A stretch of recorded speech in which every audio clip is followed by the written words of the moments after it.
Hi అండి అందరికీ ఈరోజు మన రెసిపీ వచ్చేసి చికెన్ బిర్యానీ. ఫస్ట్ చికెన్ నీట్గా కడుక్కొని ఒక బౌల్లోకి తీసుకోవాలి. తర్వాత దాంట్లో కారం వేసుకోవాలి. తినే కారం మీరు ఎంత తింటే అంత వేసుకోండి కారం. తర్వాత ఉప్పు మీ టేస్ట్కి తగినట్టు ఉప్పు కూడా వేసుకోండి. తర్వాత కొంచెం అల్లం వెల్లుల్లి పేస్ట్ వేసుకోండి. అల్లం వెల్లుల్లి పేస్ట్ కొంచెం ఎక్కువ వేసుకోండి. తర్వాత కొంచెం పసుపు వేసుకోండి. పసుపు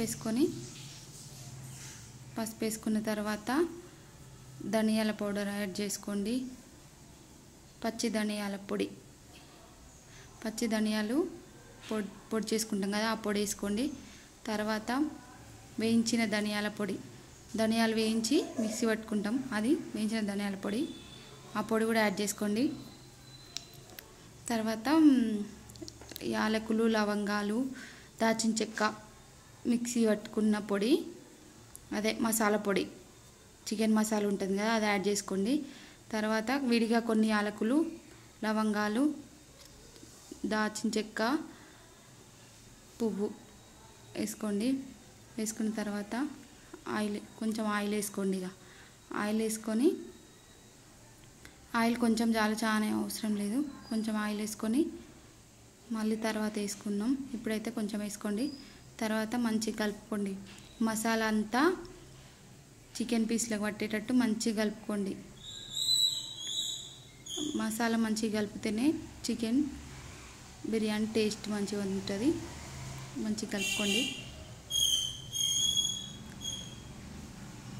మంచిగా కలుపుకున్న తర్వాత ఇప్పుడు ఫస్ట్ నిమ్మరసం ఇట్లా ఫస్ట్ యాడ్ చేసుకోవద్దు. కొంచెం అన్నీ కలిపిన తర్వాతనే మళ్ళీ ఒకసారి నిమ్మరసం యాడ్ చేసుకోవాలి. ఒక హాఫ్ కేజీకి 2 నిమ్మకాయలు అయితే సరిపోతుంది. నేనైతే 2 వేసిన. 2 నిమ్మకాయలు పిండుకొని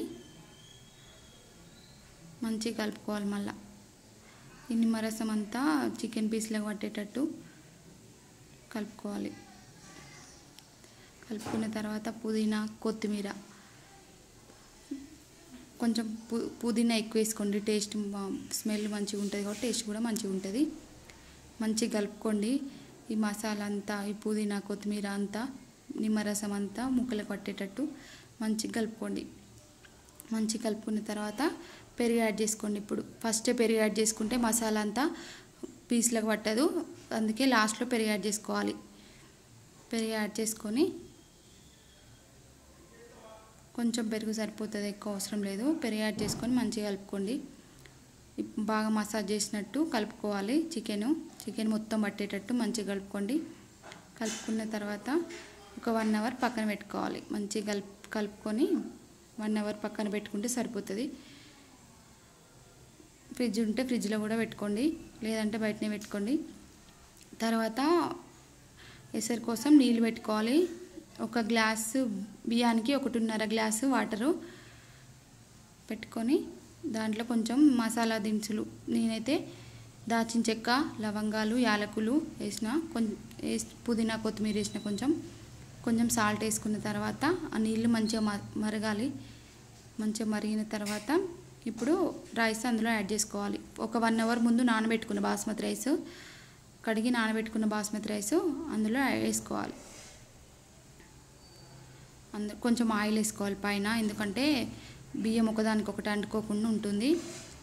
ఇప్పుడు చికెన్ ఒక గిన్నెలో, నేను ఫస్ట్ దాంట్లో బ్రౌన్ ఆనియన్స్ రెడీ చేసిన, దాంట్లోనే చికెన్ ఏ గిన్నెలో అయితే మనం బిర్యానీ చేద్దాం అనుకుంటానో ఆ గిన్నెలో చికెన్ పేర్చుకొని పెట్టుకోవాలి. ఫస్ట్ నీట్గా పేర్చుకోవాలి. పేర్చుకున్న తర్వాత ఇప్పుడు మనం ఆ చికెన్ అంతా అందులో వేసుకోవాలి. ఫస్ట్ గిన్నెలో వేసుకున్నాక మనం ఫస్ట్ రెడీ చేసుకున్న బ్రౌన్ ఆనియన్స్ అని చెప్పిన కదా, ఆ ఆనియన్స్ పైన యాడ్ చేసుకోవాలి. కొన్ని సరిపోతుంది, కొన్ని పక్కన పెట్టుకున్నాం, మళ్ళీ తర్వాత లాస్ట్లో యాడ్ చేద్దాం. పక్కన పెట్టుకున్నాక ఇప్పుడు రైస్ ఉడుకుతుంది కదా, రైస్ ఒక 70% ఉడకాలి. 70% ఉడికితే సరిపోతుంది. మళ్ళీ ఇలా దమ్ అవుతుంది కదా, అప్పుడు మంచిగా ఉడుకుతుంది. 70% ఉడికిన రైస్ని చికెన్ పైన వేసుకోవాలి. మంచిగా ఒక లేయర్ లాగా పేర్చుకోవాలి.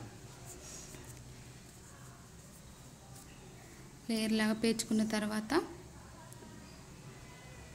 మంచిగా పేర్చుకోండి. పేర్చుకున్న తర్వాత మళ్ళీ పైన బ్రౌన్ ఆనియన్స్, పుదీనా, కొత్తిమీర వేసుకొని దమ్ పెట్టుకోండి. పైన కొంచెం ఈ రైస్ ఉడుకుతున్న వాటర్ ఉంటుంది కదా, అది కొంచెం పైన వేసుకోండి. పైన వేసుకుంటే చికెన్ మంచిగా ఉడుకుతుంది. పుదీనా, కొత్తిమీర వేసుకొని పెట్టుకోండి. అయిపోయింది, రెడీ అయిపోయింది చికెన్ బిర్యానీ. ఇప్పుడు చూద్దాం ఎలా వచ్చిందో. చూడండి ఎంత బాగా వచ్చిందో. మా బాబు టేస్ట్ చూసి చెప్తాడు ఎలా ఉందో.